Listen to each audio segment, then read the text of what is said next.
Yeah, yeah. Making her way to the mic. They start dimming the lights. You start feeling alright. From Birmingham, home of the Teddy Longs and the Ruben Studders. More once you discover. For all of the lovers, Whitney Houston and Roman Reigns. For all of the lovers, and Mickey James and Marvin Gaye. For all of the lovers, and Sasha Banks, Janelle Monáe, Silk, Sonic, and Paige. Allow me to say, look, I just found a place, sweet escape for every one of us. I was kinda late, I just made it off the struggle bus. Walking by the fate, cause I know it's right in front of us. Yo, I ain't with the hate, gotta focus on what's great. Ladies and gentlemen, Steph Hardy is on the air. Had to drop a couple bars just to make you all aware. So, sit back, relax, enjoy the show. You know I go by Joe or the rest of the flow, yeah.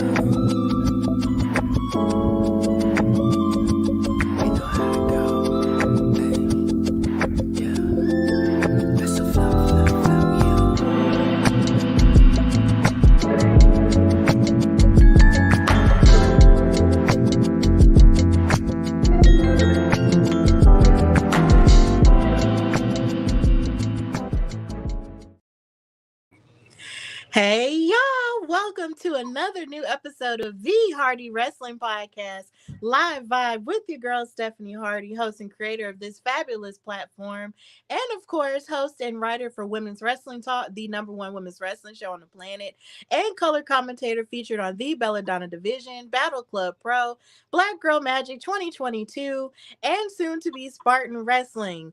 And I am sitting here with one of my good sisters in the wrestling community. She is a very spicy individual on social media. I will say that. She gets it cracking with a lot of her opinions that can rattle some and shake some tables, but either way, that's her thing and she's good at it.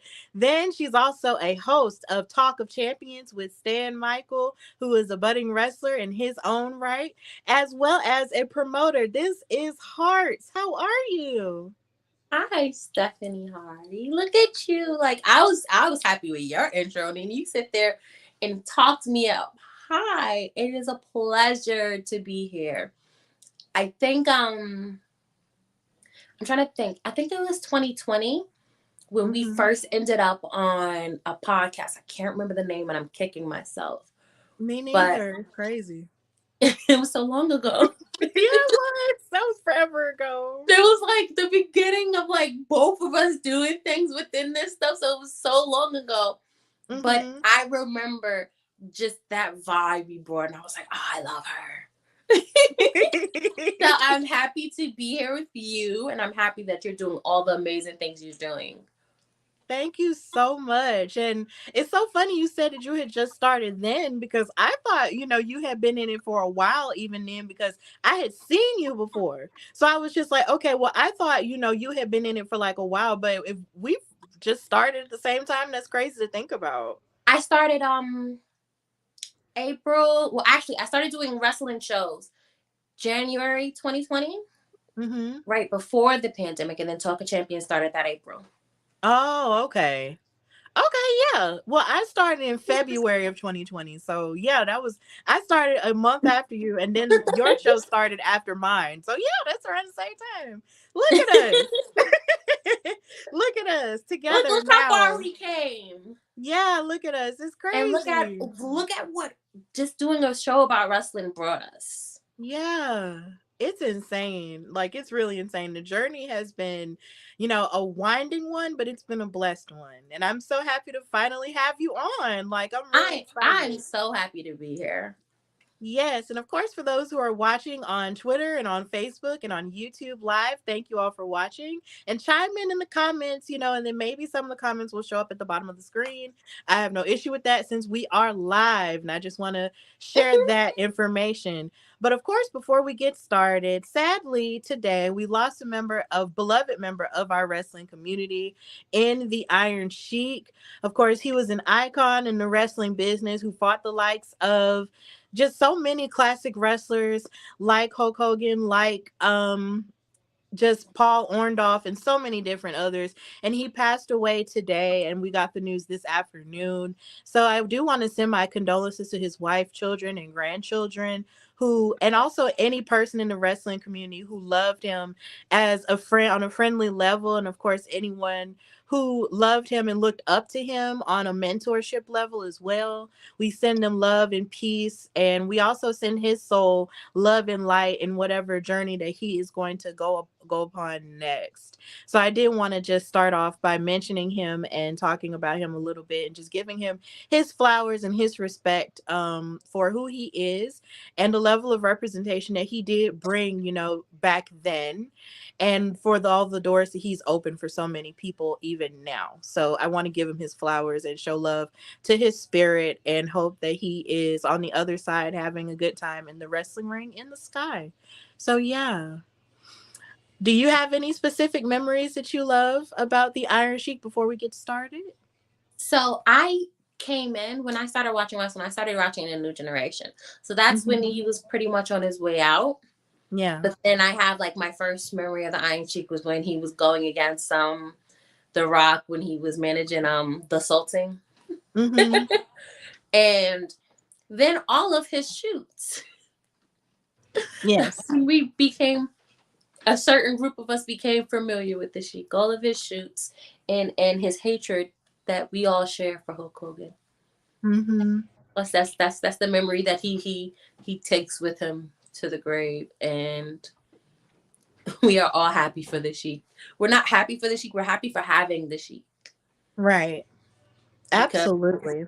there's people till this day that still in their head think they can make money with Hulk Hogan, so they won't ever say what the Sheik has said about Mhm. Yes. So, him. yes, the Iron Sheik definitely made his feelings known about him Ooh. on a regular basis on social media almost every day, almost every week up until, the very end. And he was real about it. And that's all you can ask for, is authenticity in wrestling. And he really did show us that. So, big ups to him. And I just hope that he is at peace and he is surrounded by love and light wherever he is at this point in time Mm-hmm. on the other side. So I just wanted to show respect. So, Definitely. yes, but since we're here and I'm here to talk to you, when did you specifically fall in love with wrestling? So it was the new generation era. I have an older brother. I'm the youngest of four children. I have an older brother, and my older sisters are twins. So they're built in best friends. Mm-hmm. And they're 4 years older than me. And my brother's 4 years older than them. So he's 8 years older than me. So I would just be underneath my big brother trying to do things like, hey, watching him to play the game, hence my love for certain video games or wrestling. So around the new generation era, that's when I was starting to memory, but it's always been around me. Mm-hmm. So around that sweet spot of right before Shawn Michaels won his first championship. Wow. So like that era, I can't pinpoint exactly when, but I definitely remember all of Jeff Jarrett's first, well not all of, but the bulk of Jeff Jarrett's first run. I knew how to spell his name before I knew how to spell mine. Um Razor, Diesel, the 1, 2, 3 Kid, the $1 Million Man. I used to think that his theme song would say Bundy Oh, wow. because um, King Kong Bundy was a part of his crew. So I would just think that it's saying Bundy, Bundy, Bundy because you know. So Mm-hmm. all of that. That's my core memories of wrestling. Is just like that era of the new generation era, right before it turned into Shawn winning the belt. Mm-hmm. Okay, that's a very sweet era, right?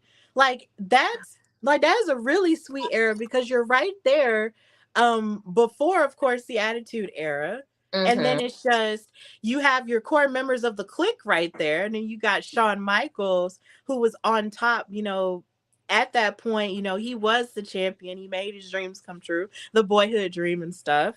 And then you have everybody else, underneath that, who were friends with him and stuff, who helped to fill out, what the new generation was at that time.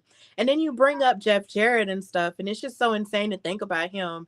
Even now, like, he has remained relevant for so long, and he helped to, give you those core memories and stuff. And Right? now we're still watching wrestling, and he's still wrestling even Like, now on AEW that's on right now. So all I'm yeah, hoping it's is crazy. for him to win a belt. Like, give him a tag belt or something. You got a couple Mhm. of those. Just let him have, like, let me experience that as a Jeff Jarrett fan. A lifelong Jeff Jarrett fan. Because he has a lot of them now, but, they're not really the, you know, The OG Jeff Jarrett fans. they didn't suffer what we suffered through. They came when it looked like an easy ride because he's in a favorable place now, but they didn't go through the never drew a dime era. Mm. They didn't have to fight those. They didn't have to Hmm. tell people what drawing dimes are. Hmm. So Yeah. give just us core fans, just give us one, because honestly he's showing that his age, he's showing what wrestling is in old school wrestling. He's showing that regardless of what era, what time period, whatever, a good wrestler is always going to shine through. Right. He's making people decades younger than him look a little bad. That's all I'm going to say. I don't want Yeah. to be mean to people. But Jeff Yeah. is making. Yeah, and then he's sort of helping people, step up their game because he has a wealth of knowledge, right? And then Yes. even when you think about, like, I didn't think about this until, his father passed on. It's Mm-hmm. like when you think about his family as a whole and what they all knew and what both of them knew in wrestling, like, that's like years worth of knowledge. That's at least over 40 years at least. From his grandma Right. down to him. Right. See, I didn't know And about his grandma. Like, okay, yeah. Christine Jarrett, she was an old school promoter. Wow. Mm-hmm. Mm-hmm. And so he learned about promoting from his grandmother and his father. And his father wrestled, but his father didn't wrestle like him. Mm-hmm. And then he was around all of those Southern legends. He was around the Jackie Fargos and the Jerry King Lawlers, and cross paths with Jim Cornette and all of those people that are like revered in the South. Right. That's where he cut his teeth. Mm-hmm.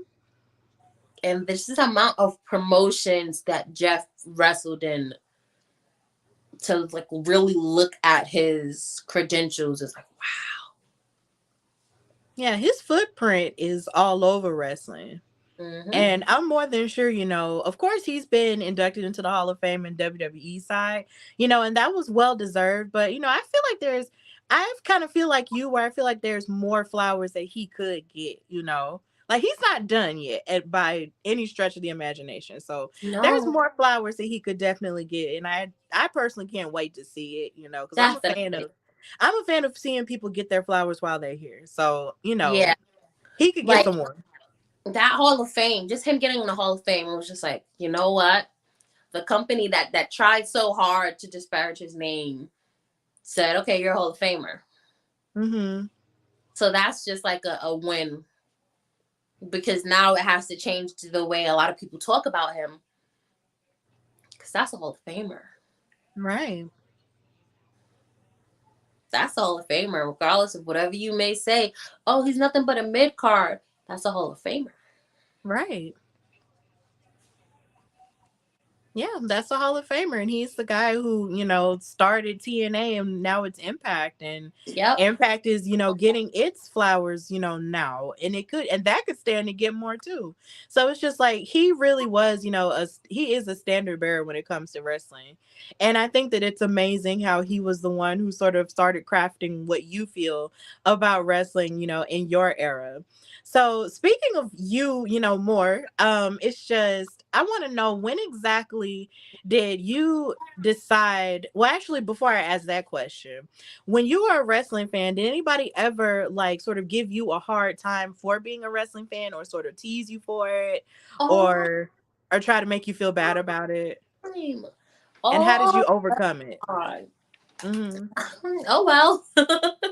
Oh, you watch wrestling? Yes. So is fake. And I'm not gonna stop watching it because you said that. So Mm-hmm.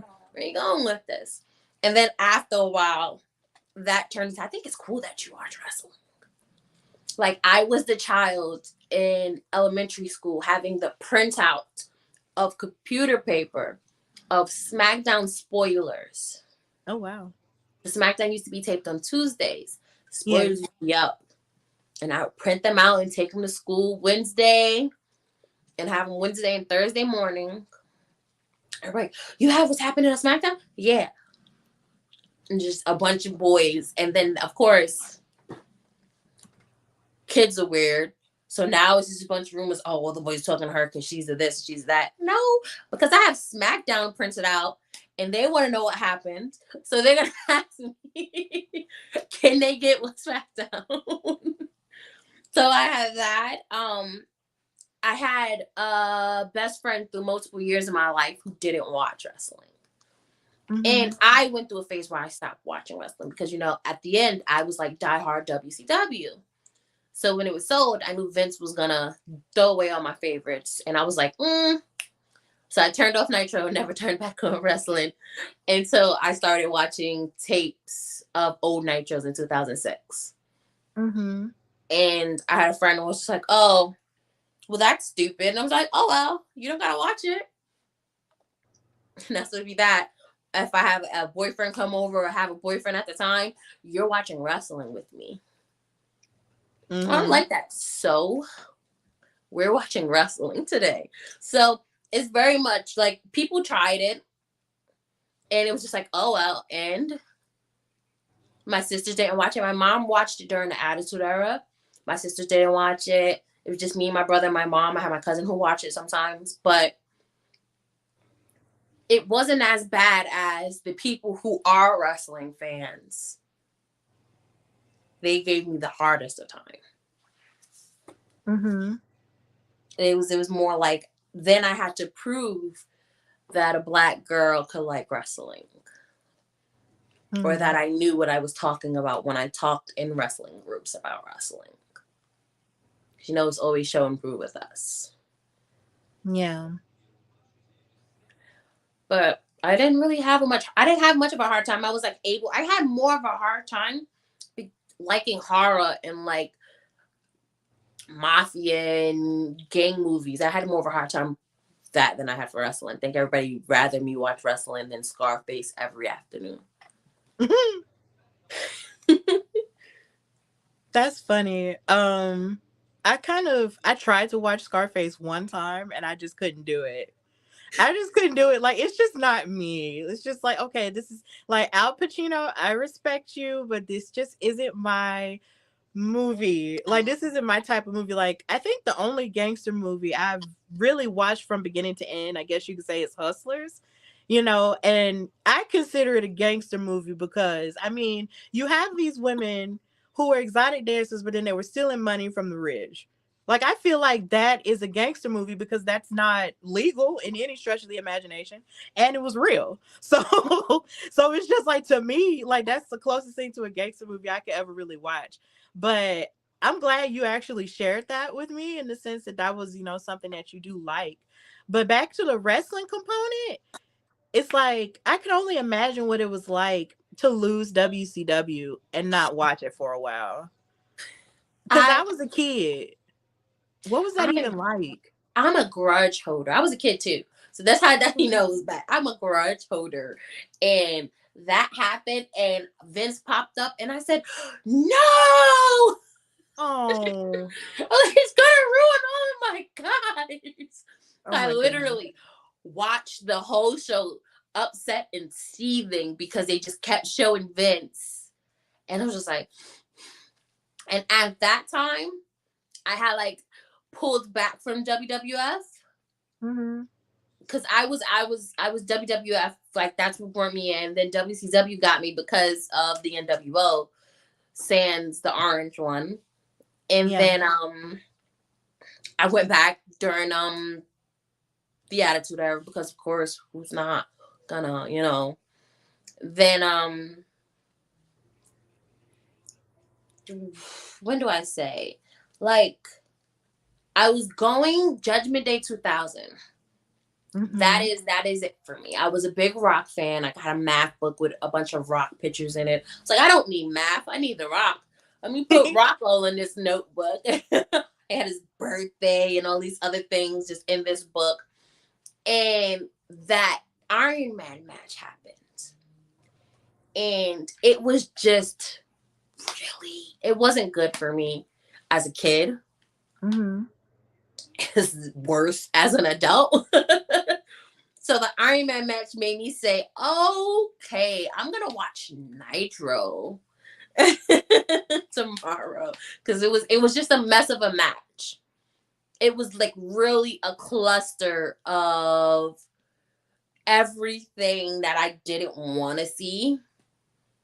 And then it was just like, why are they doing this to The Rock? Right? Mm-hmm. And unfortunately, I was a smarter fan at an early age because of WCW. Mm-hmm. Because in their later years, they did a lot of pulling behind the curtain. And again, I would have spoilers, so I know certain things. And I have my older brother who, again, was 8 years older than me. So he would tell me things. So I knew a bunch of it. And I was just like, I don't like that. That was nasty. That's not good to me. So then I started watching WCW more. And then it was at one point where I was like, I'll catch Raw when WCW goes off. Mm-hmm. And then if it was a good enough episode of WCW for me, I might watch the replay directly after. So it was like, and then after, cause 2000 for me, for WWF wasn't really good. Like 99 was like really great. And then the beginning of 2000 was the McMahon Helmsley era, which started off cool, but then immediately it was just like, it's too much. You're stacking the decks too hard. And it's like, why? Who want to see y'all come out and beat everybody up mercifully? I can never talk when I want to talk. But when I'm not on camera, I say everything perfectly. Oh. So like, you just beat everybody to a pulp. And who wants to watch that Mondays and Thursdays and sometimes on Sundays? And Saturdays, and if you watched all the other extra shows during the weekend. Mm-hmm. So I kind of like moved to WCW. So it was heartbreaking to lose that. And then I was just like, well, music time. Let's get into some music and horror movies. And that's what I did.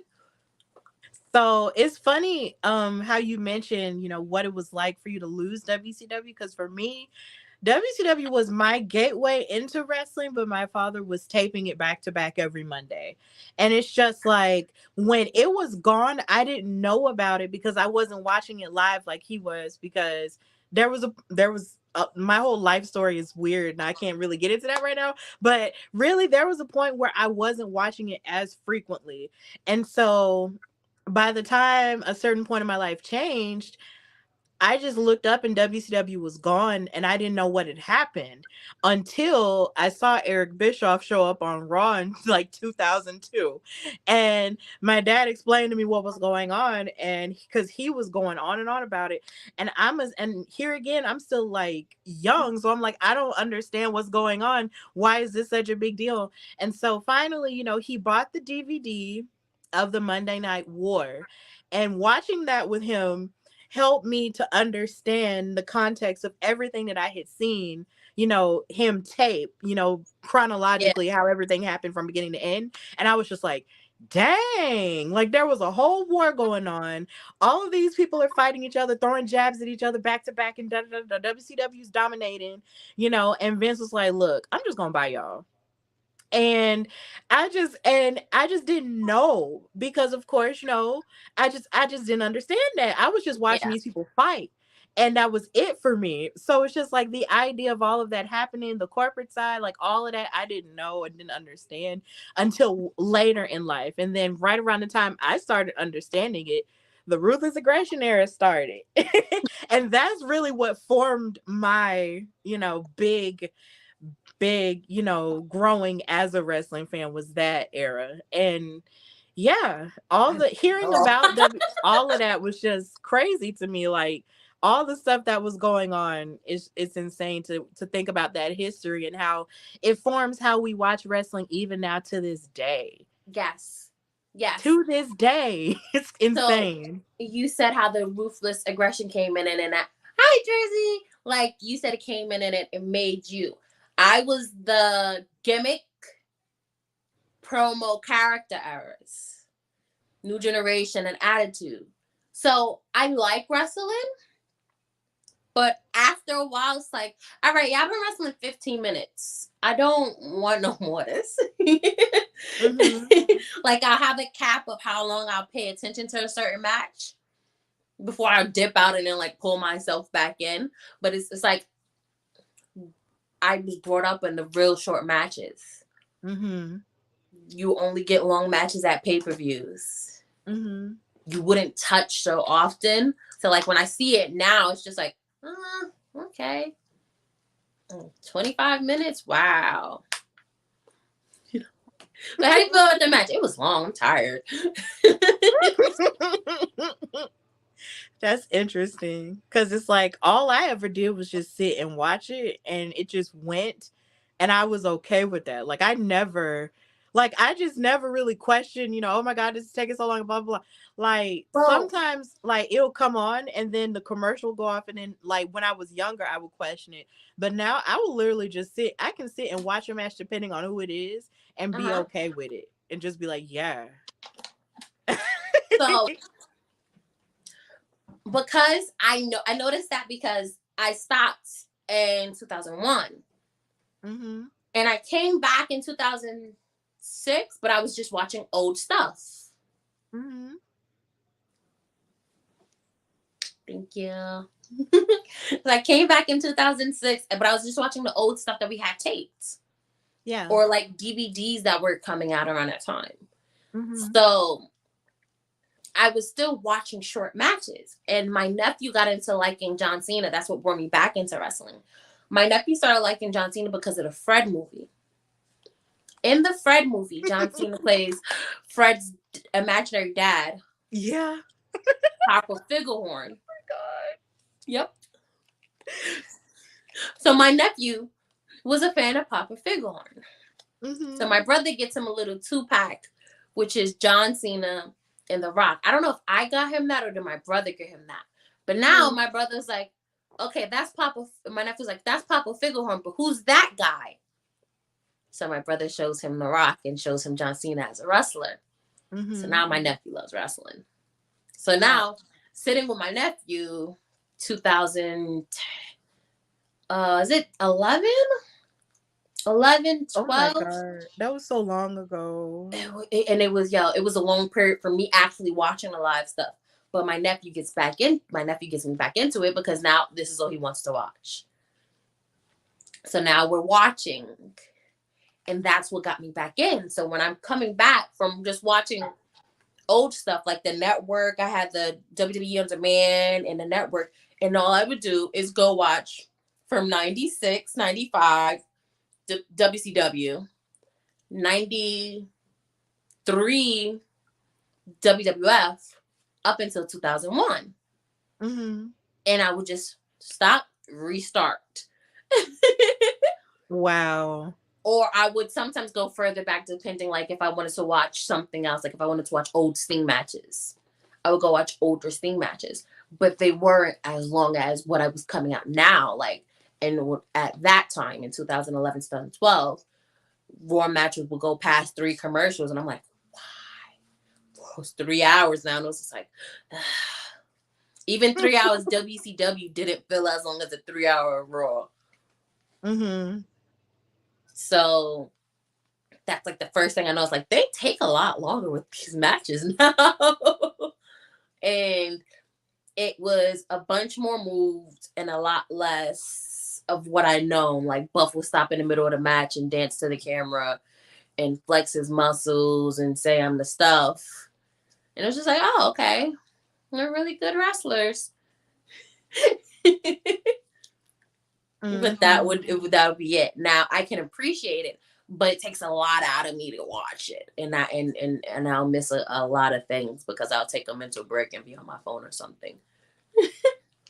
Yeah, I get it. Because sometimes I find that you can have an issue sort of paying attention to certain things because it's a lot of dedication to like sit for hours, especially when you're living your regular life, you're working and you're also possibly sitting or standing or whatever you're doing for hours. And Mm-hmm. then to dedicate a whole lot of time to watching like a 2 hour show or even a 3 hour show is a whole lot. And I get it. And And I feel it's like, multiple per week now. yeah, and it's a whole lot. And it's just like, yo, like It's sometimes you need wrestling to take a related break. content 7 Yeah. days a week now. Mm-hmm. Like you got to take a break sometimes. I get it. But honestly, I what I'm hearing is that even when, there were a lot of people who weren't necessarily like into it like you were, you stayed in it. And even with your family, being in it and out of it, you were still in it until, you lost your favorite show and then you quit and So then I you lost my started watching. smile. Yeah, and then you started watching the older stuff. But either way, you were true to that until, you started seeing other things, through your nephew's eyes. And then you started getting back into it a little bit more. And then, you sort of fell out with it again, but yet and still, the love was still there. You were just into different things, and you were sort of making it fit your life and not the other way around. And I can appreciate that. And what's so funny is you were talking about printing spoilers, for your classmates and everything. Like that's so crazy to me because it was a long while before I had a computer, like before my parents had a computer. So I didn't see spoilers until like way later when I started, like when we finally did get a computer and I started hearing about spoilers, but I never really saw them physically until I got my own phone. And then I started seeing things online with wrestling stuff. And even then I wasn't looking at it because I don't believe in that. Like, you're not gonna spoil this for me. Like, I want to watch this as it happens. Like, I'm the type so of person that you could yeah. spoil it for me. It's only gonna make me want to watch it more. See, that's If my it's good, mama. She'll do that. And I'm just like, I can't do that. Don't tell me nothing. if it's good, you could tell me, and I'm just like, No. ooh, let me go and see it. Like, be quiet. Like, don't say nothing. Don't Because tell my me thing is, nothing. all right, well, how did we get there? Like, even if I'm reading the spoilers, like it's telling you what it was, but you still want to see the match. Reading the match is like, oh, okay, so this is how he won. He won with a rock bottom. Okay, I know how The Rock put the dramatics on the rock bottom. I need to see that rock bottom. Mm-hmm. So Yeah. it's especially as a kid, and I think that's why I am the way I am now with spoilers, because I used to read them for SmackDown. Mm-hmm. Every week I would have it. If I didn't print it, my brother printed it. Mm-hmm. And I would bring it to school. And it was that until I stopped watching WWE heavy. Then it was the Thunder spoilers. Yeah, I get that. And in the comments, Andre is saying it's all about the in between. Yes, I get that. I respect that. But, for me, because I was never really exposed to the whole spoiler thing, like when people started doing it, I was like, no, don't tell me. Like, I want to see it for myself. But I understand, the intrigue behind it. Like, I completely understand that. But I just can't do it. Like, I want to feel it in the moment. Like, Yeah. that's a part of the fun for me. Like, I got to feel it.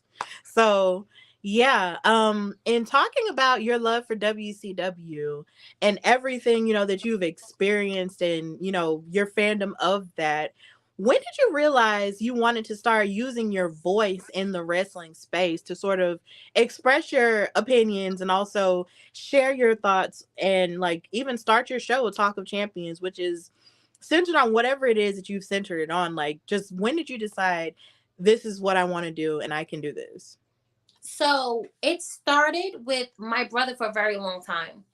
What you see on the show is how me and my brother talk about wrestling. So if you see me loud and screaming, me and my brother would get loud and I yell. And if I'm wrong, I'm wrong. If I'm right, I'm right. But I always had my brother. And then at a certain period of time, I was just like, the internet sucks. I want to like talk with wrestling fans. I don't know. Nobody talk wrestling. He was like, join wrestling groups, idiot. And I was like, what? It's wrestling groups. So it started with wrestling groups. And I joined a plethora of wrestling groups. I am me. I'm a big personality, for lack of a better term. So I go on and I say, well, I like this. And someone's like, that sucks. I'm like, your mom sucks. Or what do you like? That sucks. So it was that, and it was that for years. And for a couple of years, it was just like literally arguing with wrestling fans because I like WCW and Jeff Jarrett. And I would say WCW 2000 is not as bad as y'all make it seem. And I will argue that every single day. And then, of course, you argue a little long, then it comes to personal and all of this nonsense. But that's funny for me. Because it was just like, you can't argue wrestling. So now you got to find a picture of my nephews and call me an ugly mom. Ha ha, loser. Yeah. So I started a small group unsanctioned. And I started that, and that became my sanctuary. Mm-hmm. That's where like a lot of that started. Around that time period, that's when I started Black Wrestling History. I started that on my Instagram. And I would post one wrestler a week. And then when I was in certain Facebooks, I did it there. But in 2015, I started unsanctioned, and I've been doing it consistently there since then. But that's where a lot of the things that I do that you see me do honed. I honed the craft of me doing, especially with the Black Wrestling History stuff. Because before I would just post pictures, and now it's like me writing bios and finding wrestlers that no one ever heard of, or just bringing wrestlers back to people's memory, depending on what I do.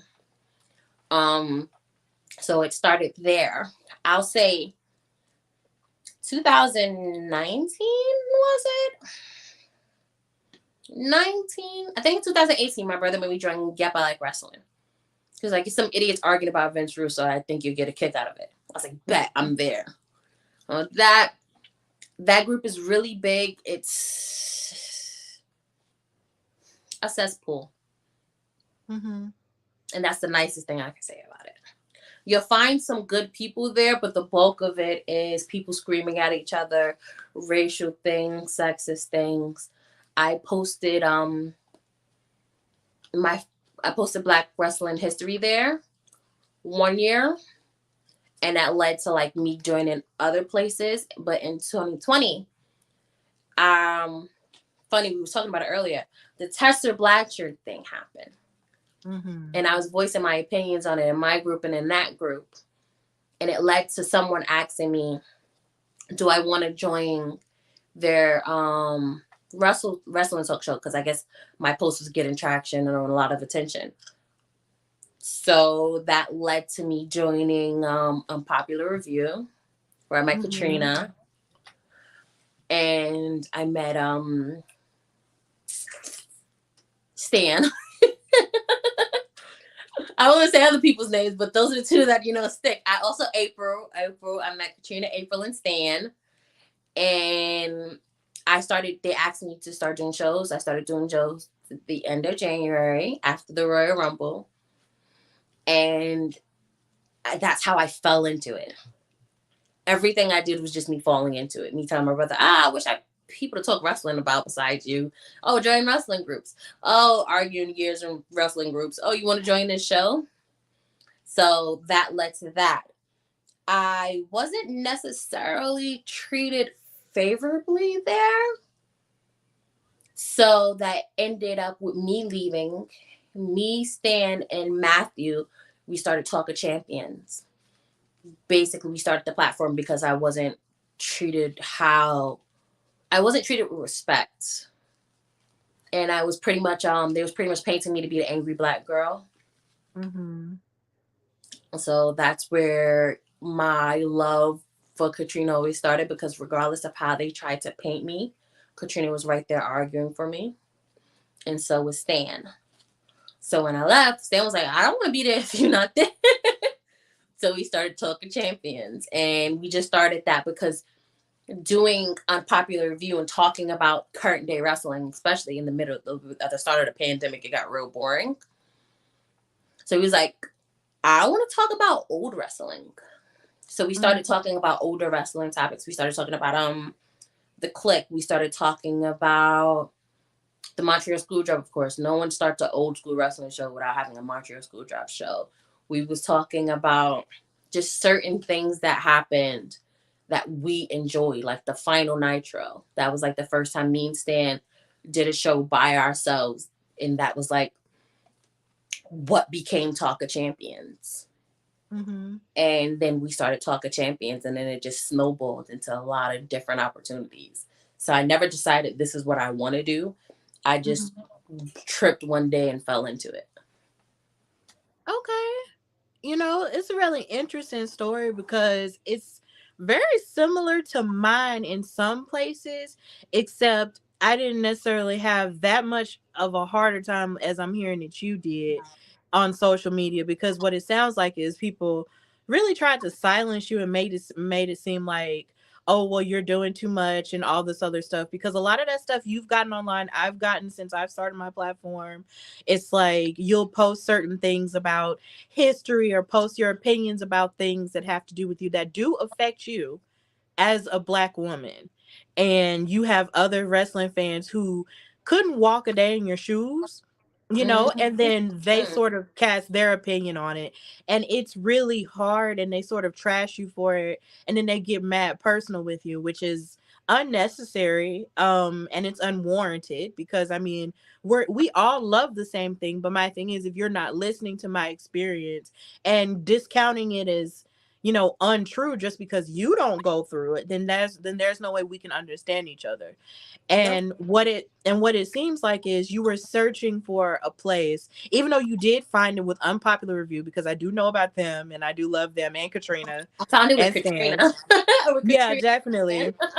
Yeah, definitely. It's just like you were finding a place where you could say what you wanted to say and value the things that you value in wrestling in a safe space.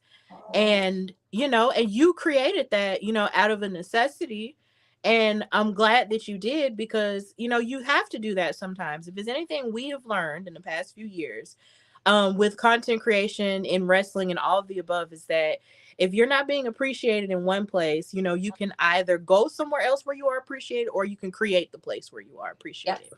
So it's sounding like that's what you and Stan, you know, and your brother did do.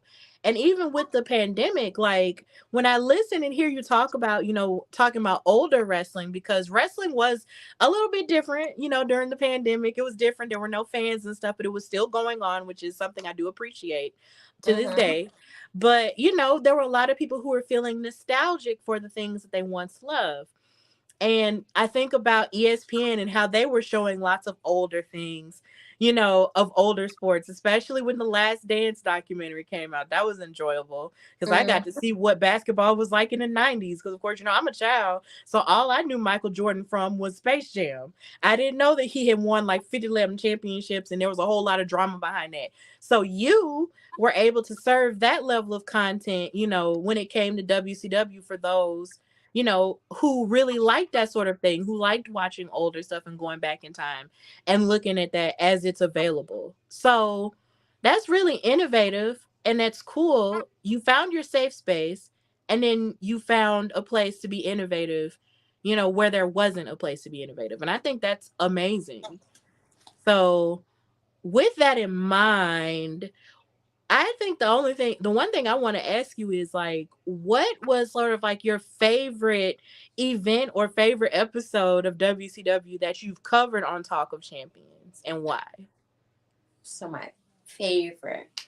This is Mm-hmm. where I get a lot of slack. We covered New Blood Rising. Mm-hmm. New Blood Rising. Matter of fact, New Blood Rising is my comfort WCW pay per view. But we did Bash at the Beach 2000. Mm-hmm. Bash at the Beach 2000 is an infamous pay per view where Jeff Jarrett laid down. It Mm-hmm. wasn't. It wasn't. Listen, Jeff Jarrett laid down for Hulk Hogan, and I did. I didn't know what I was doing, but eventually it hit me that I did. We covered that, but that was the infamous Jeff Jarrett laying down for Hulk Hogan and Bruce Russo calling him a bored bitch. Sorry. Wow. Yeah. It's okay. he ended up calling him that, and it was a lot of drama and nuance behind that story. Stan doesn't like WCW 2000. Mm-hmm. And when we first started Talk of Champions, Stan was like, all right, depending on how you looked at it, Stan was either good cop or bad cop. We was like never on the same accord. We be on some things. There's a lot of things we'd never be on the same accord with. And it was WCW 2000. So we did it with one of Stan's friends, JML. And he was like on my side. So I had someone that could help me and team up against Stan, who's being a hater. Like, he was just being a hater. He was like, he hate watched it. And I was like, boo. But Wow. I had someone there with me. And I enjoyed that because it wasn't just me and Stan arguing back and forth. It was me and Stan arguing back and forth with a third party that was like, you know what? I did like this too. So I was like, yes. I'm justified. Right. That's funny. That's really funny. I just know I've never like it's been such a long time since I've looked back in WCW content that I feel like if I were to watch it now, like it would be really interesting to me to kind of just look back on it. Like man, it's crazy. It's so outdated, and watching it now with what we know, we're gonna watch it with today's goggles. Yeah. So even though I love it, there's still things I see and go, ooh, yeah. Mm-hmm. Kid me shouldn't have been watching this. Grown them shouldn't have been doing it. Yeah. Of course. Like everything sort of has its, expiration. But in watching it, I'm more than sure it wouldn't hurt me to look at it because that's something I do want to do better at is looking back at wrestling things, outside of, being assigned to look back. I do want to like take some time to actually look back myself and just really watch something, from back in the day. Like the last older thing I watched was the month of April when I was doing Women in WrestleMania series. And I actually watched back, the very first women's match at a WrestleMania show. And that was Wendy Richter versus Leilani Kai. And that was really interesting and really cool for the most part for what it was, and you had Cyndi Lauper there, and it was really cool for what it was. But honestly, like looking back, like I just don't do. And I feel like I need to do that a whole lot more just to expand my palette. What I would say is go to your memories. So if it's a certain Goldberg thing that you remember loving, watch that first. Yeah. A lot of people, especially with WCW 2000, that's why we had a lot of negative stuff. They just jump in. And that's not a show you can jump into. You have to have content. You have to have, you're not content. You have to have, you have to have context to what's happening. Right. And you may put on a show from 2000 and it's about 80,000 things happening because at that time, Vince Russo was Vince Russoing. Mm-hmm.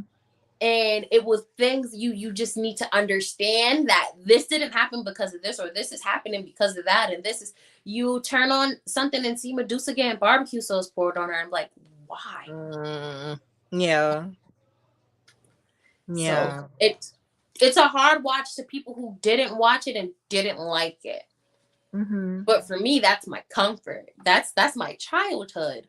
I remember Oklahoma, good at Oklahoma, even though it was really bad that they made fun of Jim Ross, but I didn't like Jim Ross at that time. Oh, wow. I'm not a Jim Ross girl. I think that's the first time I've had someone outwardly admit that on my show. A lot of history being made this week. That's another reason they will argue because I'm not a Jim Ross girl. No, like I'm not gonna argue with you at all because that's how you feel. But I'm just saying, like you're the first person that's ever said that out loud. And it's probably not a lot of us. I think everybody likes Jim Ross. I respect him for what he was, and I appreciate his cause, but I didn't really care for it. Mm-hmm. Now, I respect him for his calls, for back in the day, but now though, He gotta go. yeah, now it's a little bit rough, especially, with some of the verbiage that he uses towards women, it's a little bit much. And I'm just like, sweetheart, it's 2023. Why are we using that word? Like, why are we saying Because that? Jim Ross is a man. How old is he? He's in his 60s, Yeah, 70s. 60s, I want to say maybe 70s. You Maybe. I know, don't know. this is Jezebel, Hussy. These are things that, Mm-mm. he made his brand on. So now he's continuing his brand. He's a gimmick when he goes to, do commentary. And he's doing his gimmick. And it's like, we passed that, honey. We passed that, Jim Ross. Yeah, it's a bit much. Like it really is a bit much sometimes, but you know, we like what we like and we respect that here on the Hardy Wrestling Podcast. But I think with that has a lot to yeah, do with me knowing too much, right? mhm. And I blame WCW 2000 for this because they came very meta in late 99, 2000. I think that was always kind of meta because um Eric Bischoff would pretty much read WWF spoilers on TV. Yeah, he would. So we always watching WCW. We always knew more than we should as wrestling fans. Mhm. I can only imagine what that was like. Cause seeing those old tapes and watching it backwards and seeing how, open he was with just doing it, I was just like, whoa. They opened up so much more than they need to open.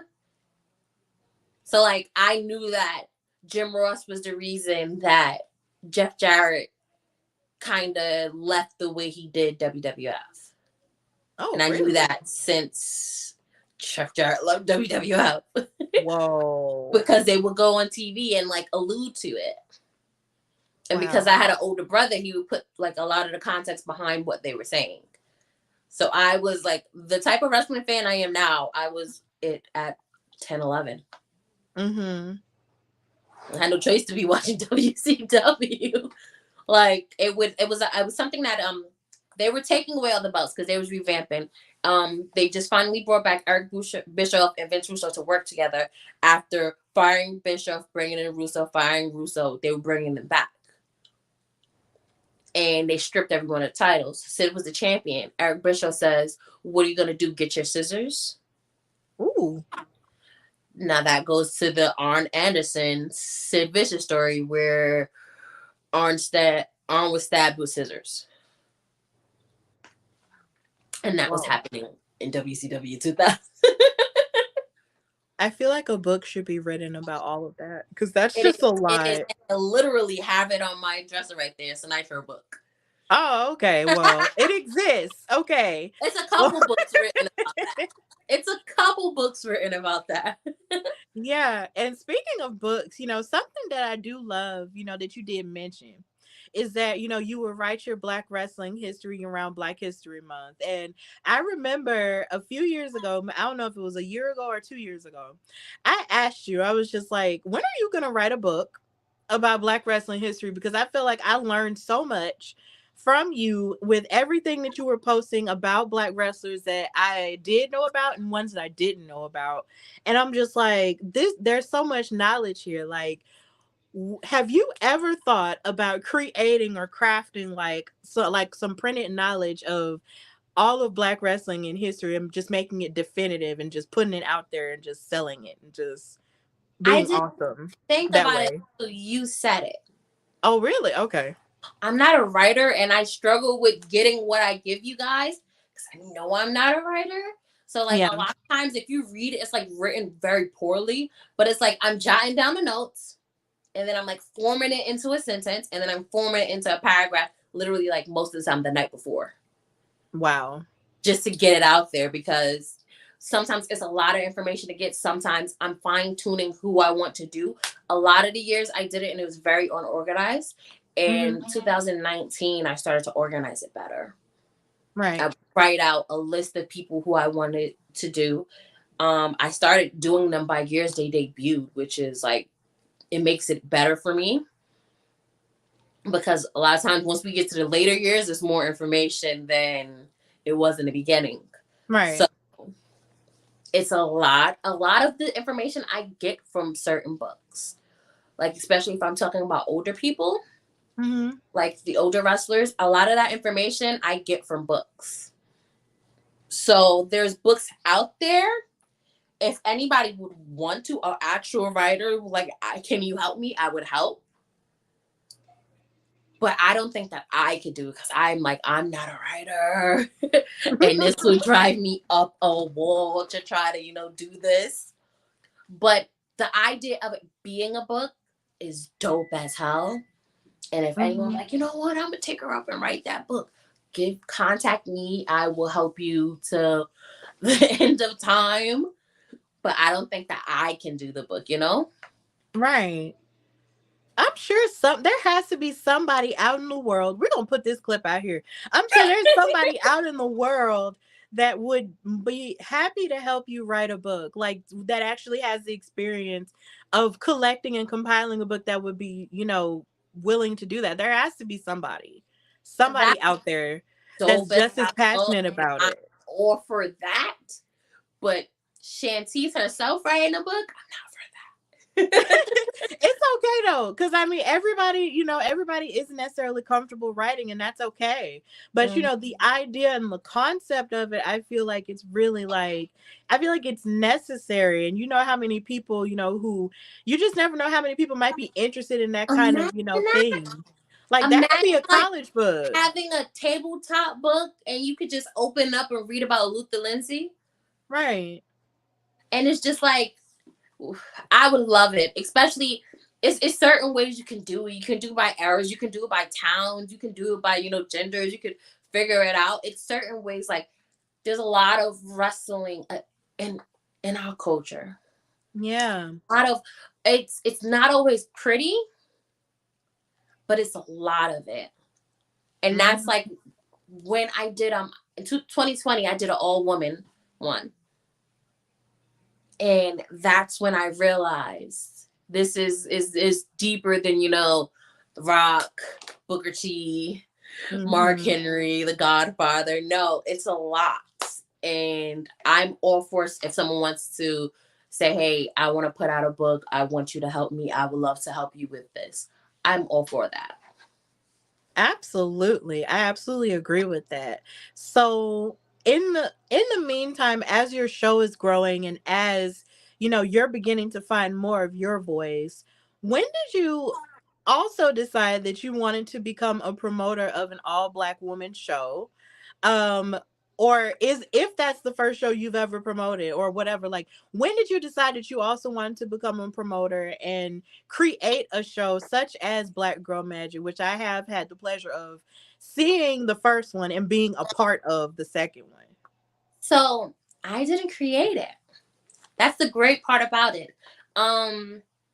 Stan from Talk of Champions that led Stan into wrestling school. While Stan was in wrestling school, we met Taylor Norman or Spice Spiegel or however she likes to be referred to now. I met her, and I think it was just one day. I think it was the day Undertaker said how wrestlers isn't as tough as he was. Yeah. And I think I was just like walking around the gym making fun of it. Because it was like, wrestlers used to go out really bad in your days. I don't know what. I think we're happy with this. And I think I was like just making jokes about it. And she was like, oh, you know a lot about wrestling. And one day she comes and she says, I want to do an all Black woman wrestling show. Do you want to do commentary? I said, no, but I'll help you if I can. And at first it was that. And then somehow between that moment, she actually put it together. I think with the owner of the school, they helped her, and the trainers there helped her put it together. So the first one, I helped a lot, but it was very minimal. And then, because I didn't know what I was doing. Had no idea. I don't think anybody involved with that knew what they was doing. So it was very minimal. But also the showing for that, the people that came, the people that supported was very minimal. That was a fun ass show. I was just thinking about it earlier. Like Jacob Fatu was there, and I was being me, and Jacob Fatu said, "Girl, you funny? You want some Hennessy?" I was like, these are my favorite things, Jacob. I too, sure. You know? So Jazz was there, who's cracking jokes with Jacob Fatu. Jazz was there talking about the chicken that was being cooked. It was just a great show, and I was mad that people didn't support it as much as they said they did online. So this is where a lot of the things that you say about me being spicy comes along. Because I waited about a month and a half, and then me and Kiki did a show. And I done cussed everybody on my show comments that didn't watch or wasn't there. Like, y'all don't support Black women like y'all say you do. Y'all go here and y'all do this and y'all do that, but y'all don't support Black women or all Black women wrestling show. But y'all want me to sit here and believe y'all support Black women. I went off about it. I went off about it for so long that made Spice decide she's going to do a second one. Because I was cussing somebody out, and someone said, I'll be at the next one.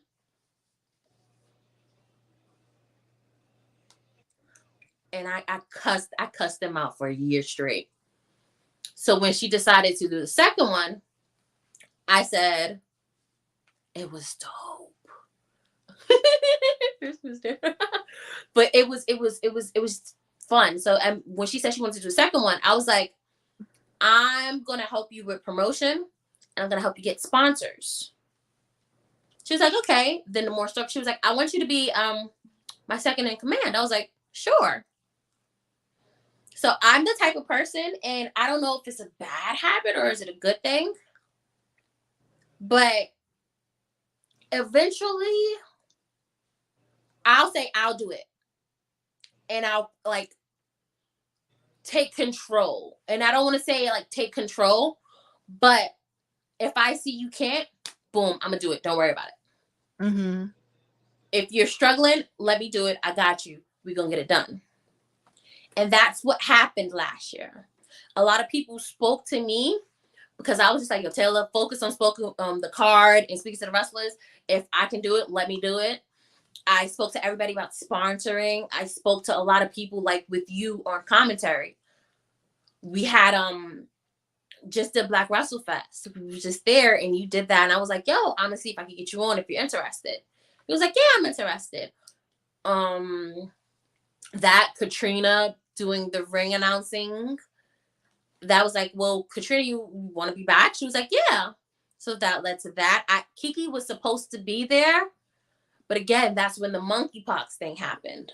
Right. So Faye doing commentary with you was sort of last minute because it was going to be a bunch of other people that just, it was like COVID and monkeypox and a lot of just like pullouts. So it ended up being you and Faye. But Taylor is the promoter, but I was just like, we're going to get this done. And I'm so happy how it happened. Me cursing out people for a year straight made people support us so much. And it's not just that. There's a lot of people that supported the cause because they actually heard about it. Right. But there's a lot of people that did it because they didn't want to get cursed out again. I was not playing. Right. I have a funny story about that. I saw you and Kiki, even though I didn't know Keeks at the time, talking about that on social media. And I feel like this was the weekend of an all-women's event in St. Louis. And NWA, and I was there doing press for Women's Wrestling Talk, and that was the first press event I had ever done. And and I had interviewed so many people at that point. You can go on Women's Wrestling Talk and watch it. Mm-hmm. And I was so happy to just be there at Empower amongst all of that feminine energy because I was just happy to be there. You know, it was my first time doing press. I was working with Women's Wrestling Talk, finding my groove here, and still, it had just been a year. So I'm just like, okay, this is great. And then I saw y'all talking about this show and talking about, your frustrations about Black Girl Magik. And I was just like, whoa. I was like, what's happening? Like, is everything okay? Like, what is wrong? And I remember seeing everything about Black Girl Magik, but just not being able to go because number one, I didn't know how to travel to New York. by Yeah. myself. I didn't know. I like at that point in time, I was still finding myself, still trying to build up my brand, still Mm-hmm. trying to figure everything out because the same way you didn't exactly know what you were doing, I didn't know what I was doing either. So I was just like, I'm still trying to figure everything out. I'm still trying to figure out, how would I support something like this even though I'm far away? Because y'all are in New York, I'm in Alabama. That's far. So it's Very. not far. It's not far to me anymore, but it was then. So It I was, was just you ain't like, travel there. yeah, I just didn't know. So I was just like, man, like I want to, like I hope they don't think I wasn't, being supportive because I just didn't know how to do or what to do at that point and all of that. So I was just like, I'm here at this thing, but what they're talking about an all Black woman show, that sounds cool, but I just didn't know how to help or how to be a part of it because I was just like, I don't know what to do from here. So But I that remember all of that. with that, I was aiming directly at everybody in New York. We had a bunch of people tuning into Soccer Champions that was in New York. Um, there's other places and other groups that has a bunch of fans that's in New York, and they come out and they show themselves for other places and other things, but they don't go to Jersey for an all Black women wrestling show. But if whatever big indie name is gonna be in a Jersey show, or if they get someone who just left WWE or AEW wrestler, y'all gonna move mountains to get there. But y'all come in my blackface and tell me how much I support Black women and love Black women. But where were y'all? It was a lot of space for y'all, and y'all wasn't there. Mm-hmm. So I specifically aimed it at the ones that could physically get here. Kiki couldn't, but Kiki brought a ticket. Mm-hmm. And even if you watched the show, there's people who didn't even watch the first show. Mm-hmm. So like, I aim that directly at a group of people, especially the ones that I spoke to most of the time and that I see often at other places, but I didn't see there. Mm-hmm. And even with the second one, there was a lot of people that I see often but didn't see there. But at that point, I was just so filled with love from the second one because of just the support it got. Mm-hmm. Like, I don't know. I was drunk at the second one. I was drunk at the first one, but I got really drunk at the second one. And what happened was I set myself up. The first one, I ate. Second one, I didn't eat. Mm-hmm. I got there. My friend was bringing food. By the time she brought food, I already started drinking. So you ever drink before you eat, and then by the time you look at the food, your stomach said, "Please, girl, you got this," because you're already No. drinking. No. Um. Like I eat before. If I So do. normally Like I I do. have to eat before. Normally I do, but that day was a day. And I was like, give me this alcohol. And then I wasn't drinking regular alcohol. I was drinking Incredible Hulk. And Incredible Hulk is mixing two alcohols. You're mixing Hypnotic and Hennessy. And both of Holy those are cow. really, really strong drinks. Whoa. So Mm-hmm. that was a really strong drink on cookies and grapes. Mm-hmm. And it was like 2 cookies. It wasn't even like a bunch of cookies. So I Lord. played myself. So I didn't get to enjoy Black Girl Magik like I did the first one. But I enjoyed that we got there. Every single woman was paid. Yeah. Every single woman was paid. We was giving people more than what they was asking for. We was giving people more than they said their rate was. We was giving because we had it. Mm-hmm. And the people that supported us. We had more than just wrestling I asked, literally, I always say this, I network across. I have all of these friends and we do podcasts and y'all want to invite me here. All right, you supporting Black women? There's a bunch of people that can tell you. I said, if you're not sponsoring, I'm telling them you hate Black people. Oh my God. Now that's extreme, but it got the job done though. It was people that I knew and people that knew I was kind of joking. Mm-hmm. But I was joking enough that they knew she'll probably do it. So, but it's people that was going to do it regardless. There's people that just put into it. And I wanted to do a lot more, but the timing was it was like it happened so quickly. Yeah. And I think everybody that sponsored, every podcast, it was so many. Like, you watched the show back, every woman had about 8 sponsors. Mm-hmm. It was like everybody getting sponsored. Every woman was sponsored. Every match was sponsored. The show was sponsored multiple times. And that is much more than I could ever ask. And the simple fact that I was able to do that for that show meant everything for me. Like, I was like, if I wasn't drunk, I probably would have been crying. Like, oh my gosh. Because I really love just Black people in wrestling. And I support that, and especially Black women. I wanted to like try to make that a safe haven. Mm-hmm. And make it a fun space and just make it enjoyable. Is much more that I didn't get to do that I wanted to do for that show. But I'm not the promoter. I was the second in command, and that's all because that was Spice's dream. And I told her the whole way, this is your baby, this is your dream. I just believe in it. Right. And you believing in it, like, did so much, you know, for every woman on that card. And I loved being a part of it. Like, that was really one of the biggest highlights of my young career as a commentator and as a content creator and everything that I do. Like, that was one of the biggest highlights of my life, period. Like, commentating with Faye, you know, and because Faye was somebody I had always seen, but the idea that we got to work together and meet each other, you know, and call action together, like, we had such great chemistry. And she was the first woman that I had ever really commentated with, ever. Yeah. Like, yeah, she was the first woman I ever commentated with. And just seeing every woman in being a part of that show was just a blessing. Like, so many women that I had seen and hadn't seen and heard of and hadn't heard of, and just getting their information and just taking care of them in my own way, like, that's a huge blessing, and that's something that I'll never forget. Like, the energy was just so high and everyone was just amazing to each other, and it was just a beautiful event that I'm just so happy that I got to be a part of, even though at first I wasn't sure, because of course I was just up there, so I was just like, how am I going to do this? But thank God it worked. I Listen, was I just so wasn't sure happy to at be a part of first. it.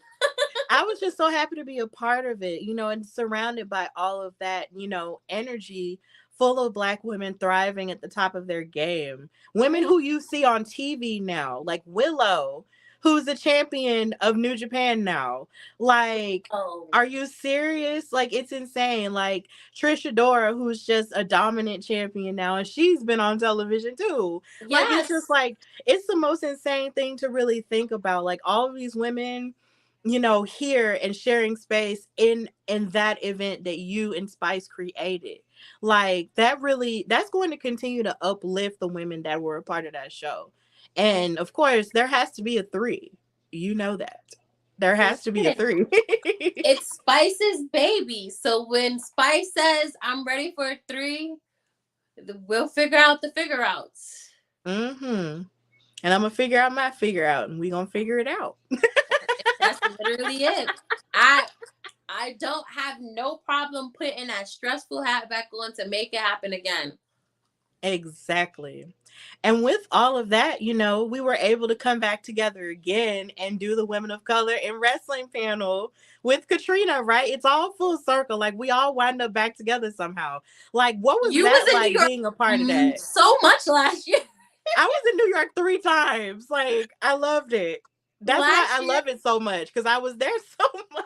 last year was an out of body experience for me. Cause Yeah. going through all of that, I was actually in school. I was getting recertified as a medical billing coder, and then I took the test in October. Mm-hmm. So all of that time during the show, I was stressed because I was like, I don't think I could pass. I doubt myself with tests. I hate tests. And then I aced the test October. It was like, matter of fact, no, that happened. I was studying for the test on that panel, and I aced the test on October 25th. Hey, look at So that. it was just like literally an out of body experience from Black WrestleFest to like the end of the year. It was just like, I did a lot. I did a lot. I did a lot. Mm-hmm.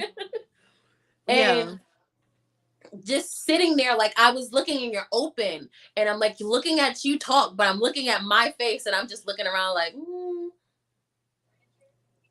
fidgeting and like looking at me on the screen, and then looking at people watching me, and it's just like, And it didn't grasp until like a month afterwards that I spoke at Comic-Con. Right. Your Comic-Con. New York Comic-Con. Yeah. That's crazy. That's crazy. Yeah. Can't no one say anything about Katrina to me, because no. You can't say anything bad about Katrina to me. I'll punch you. Me too. I feel the same way. We'll fight. How dare you? Exactly. And then it's just to be sitting there with you and Shay and and seeing how much she has grown Right. with on her own and with Women's Wrestling Talk, and just seeing, Katrina, continuing to thrive the way she thrives. And then also being a mother too. It's just like, whoa. And then you have Lo, and then you have Kiki, like all of us, like we started, that run, and then of course the panel has continue to just go everywhere now. Like it's about to go to Florida now. And it's just like, it's so insane. And I hate that I couldn't LA, be Chicago. all of the places. Like, And it's just a beautiful thing. And to have us all gathered together at that special point in time last year was just, it's something I'll never forget, and it's something I selfishly want to just happen all the time, but life and adulting and all of the things. But I'm just happy that it even happened once, because we were able to gather together and be real about our journeys as women of color in wrestling, and love on each other and encourage each other, and encourage other people, who just came on. So yeah. What? Remember Katrina had a poster that we all signed? Yeah. I had two, and I said, Katrina, can I have the second one? She was like, yeah. So I had you sign the second one, and I have all of y'all. I don't have Katrina. I could get Katrina to sign it later. But I literally have the second poster with all of y'all signatures on it. And I'm saving it, and I'm going to like frame it and put it up. And y'all going to start seeing it in backdrops, because that's like, we did that. We did that. We did that.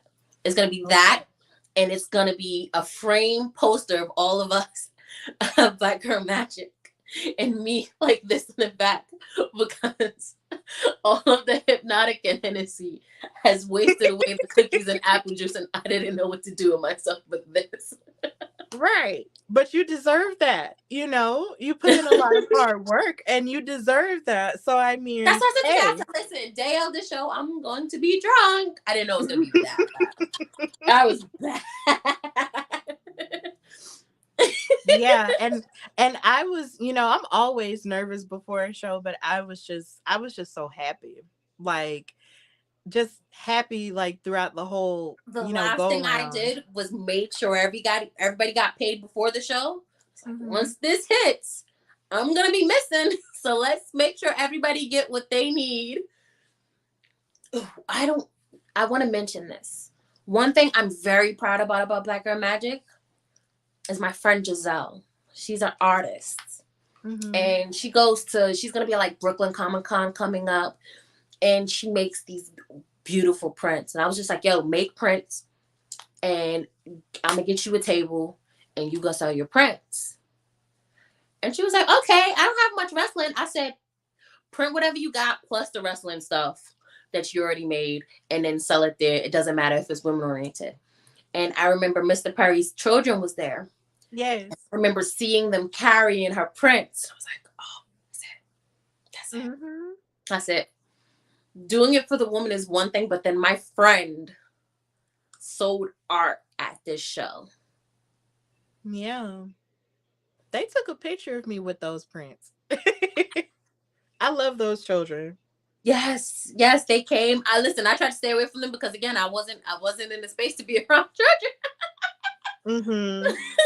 But I met them again. At another Battle Club show. So that was for that. But I wasn't in a place to be around children at Black Girl Magik. But seeing them carrying her prints, and I was just like, that's it. I put my friends in positions to do things on this show, and then we also paid the women, and we paid them everything they was sponsored.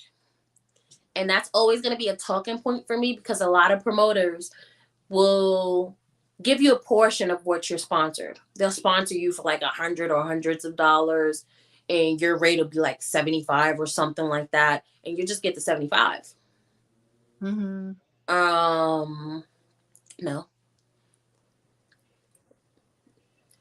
It was $100 to sponsor a wrestler, and there was multiple women with multiple sponsored, and they got that regardless of what their rate was. And we was able to give them that. So I'm always going to use that as a talking head. People going to get tired of hearing me say that, but no. We Right. gave the wrestlers their sponsored. Mm-hmm. That's it. Yeah. You paid us what we were worth. And I told a bunch of people, raise your prices, please. I don't want you to tell me that next year. You better tell me. Cause Yeah.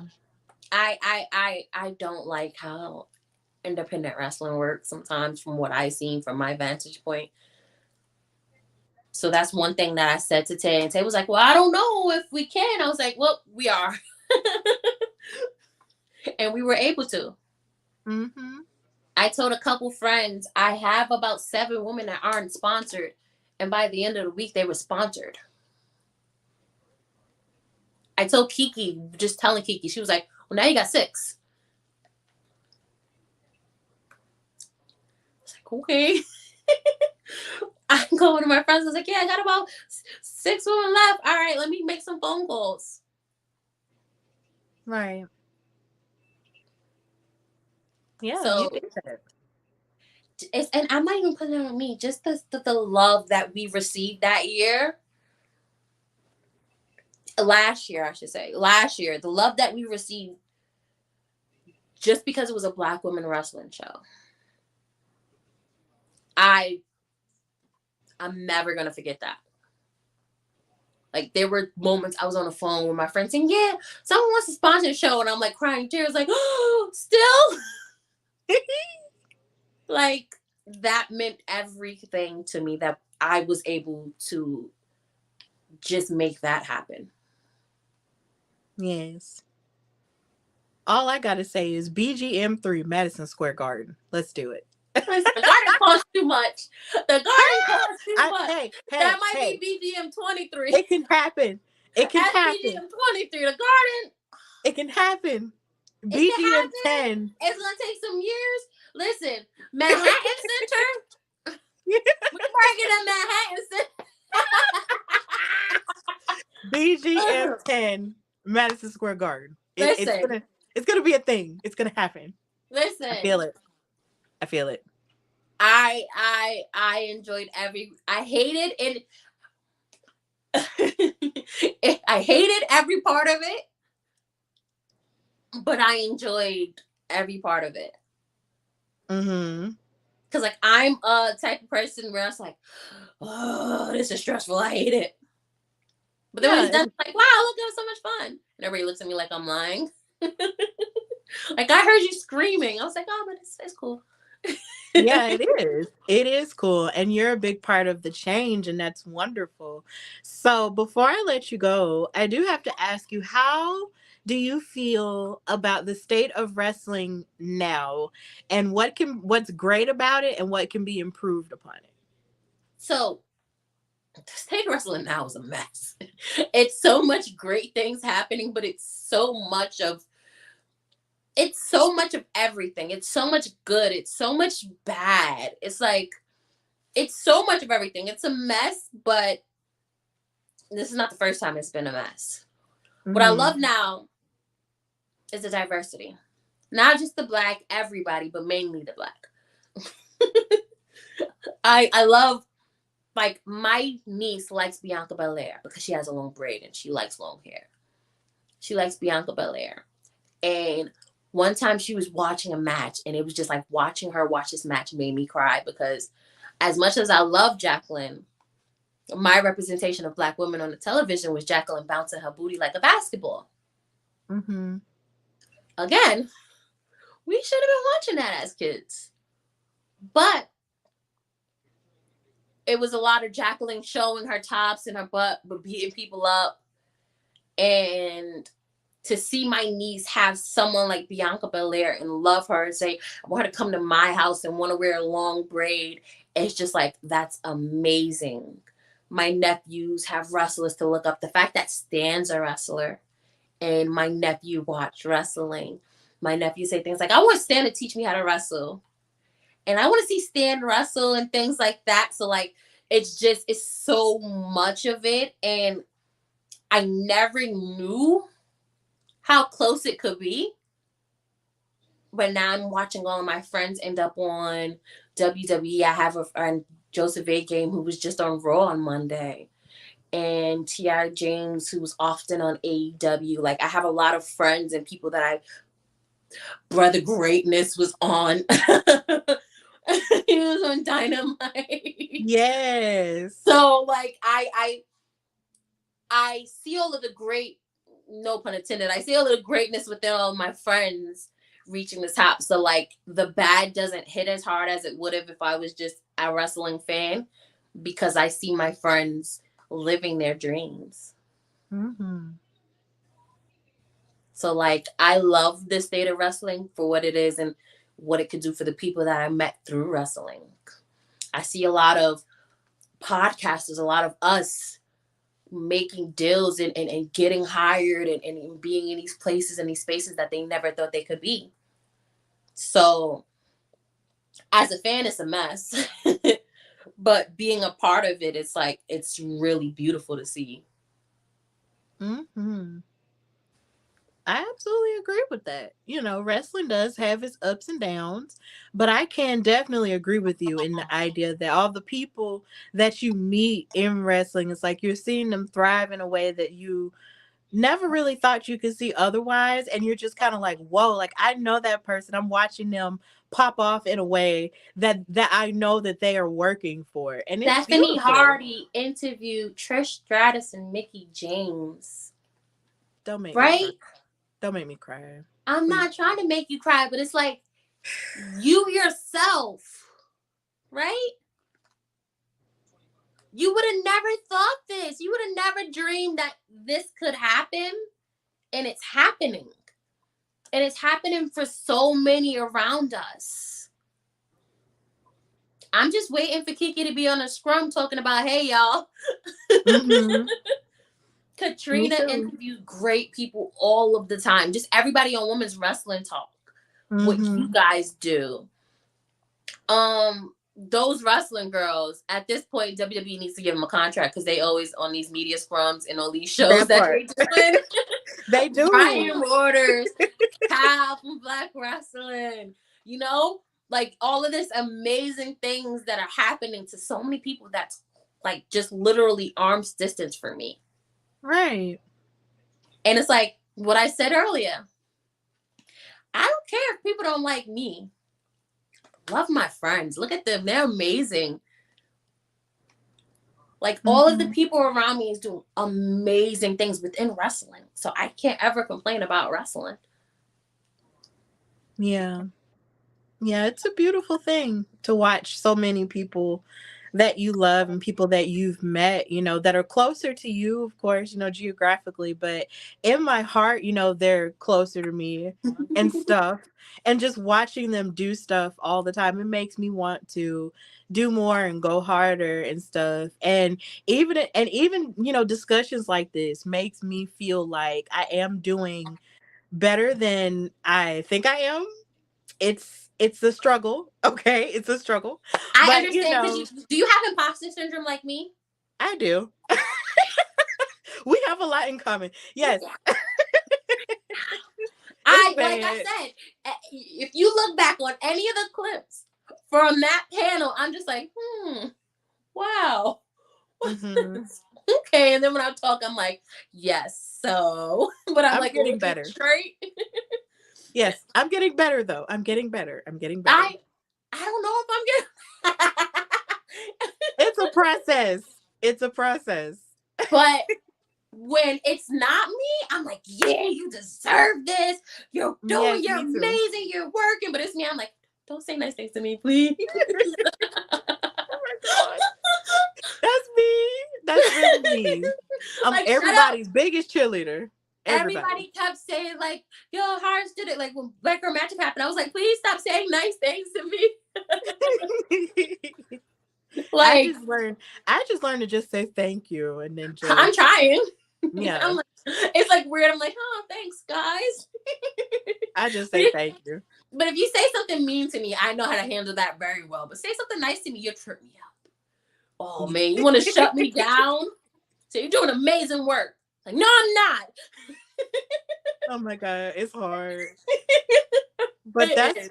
but that's where the work comes in, you know? There's the inner work that we have to do in order to feel that love for ourselves, you know? So we just have to work on it.